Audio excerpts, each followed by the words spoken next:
हमारे बुजुर्ग गरीबी में भी साफ सुथरे कपड़े पहनते थे। हमने सीखा प्रेस करना, ब्रांडेड पहनना और आज स्टाइल के नाम पर घुटनों से फटी पैंट पहन रहे हैं। कभी जो शर्म का प्रतीक था, आज वो फैशन कहलाता है। कभी घरों में मटके का पानी, मिट्टी के चूल्हे, कुल्हड़ में चाय आम बात थी। फिर आया चमकता स्टील, फिर हल्की प्लास्टिक और आज कैंसर और हार्मफुल केमिकल से डर कर लोग फिर मिट्टी के बर्तनों की ओर लौट रहे हैं। हमारे दादी नानी सही थी, मिट्टी सिर्फ घर नहीं, सेहत भी बनाती है।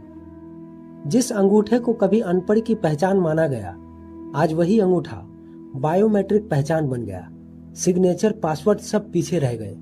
अब सिर्फ एक थंब स्कैन ही आपकी पूरी पहचान है। सादा पसीना सोखने वाला खादी और कॉटन, फिर आया नायलॉन, टेरिकॉट, टेरिलीन और अब स्किन एलर्जी, गर्मी और बेचैनी से परेशान होकर हम फिर सूत की सादगी में लौट आए हैं।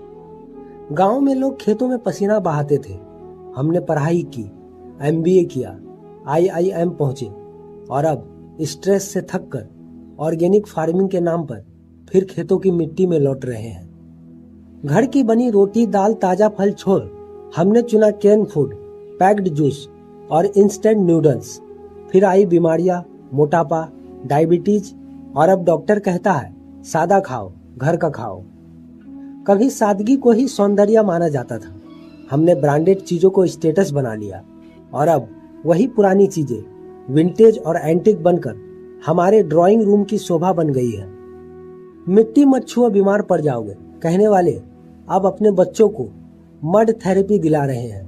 बचपन में जो मिट्टी से खेलता था वो कम बीमार होता था, अब वही विज्ञान कह रहा है nature is the best healer. कभी शहर की चकाचौंध, मल्टीप्लेक्स और पब की दौड़ थी, आज लोग माइंडफुलनेस, पीस और सस्टेनेबल लाइफ की तलाश में फिर गांव की हवा, खेत की मिट्टी और जंगल के सुकून को खोजने लगे हैं। दोस्तों, टेक्नोलॉजी ने हमें तेज जरूर बनाया, लेकिन वो सादगी, वो संतुलन और वो समझ वो हमारे बुजुर्गों के पास थी। वो प्रकृति से मिली थी, किसी मशीन से नहीं। हम आगे नहीं निकले, बस गोल घूमे और फिर उसी बिंदु पर आ गए जहां से हम चले थे।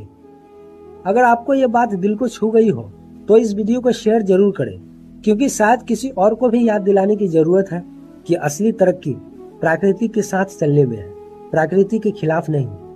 तो दोस्तों, आपके फॉलो करने से हमें ऐसे ही वीडियो बनाने में मदद मिलती है, तो हमें फॉलो करना ना भूलें।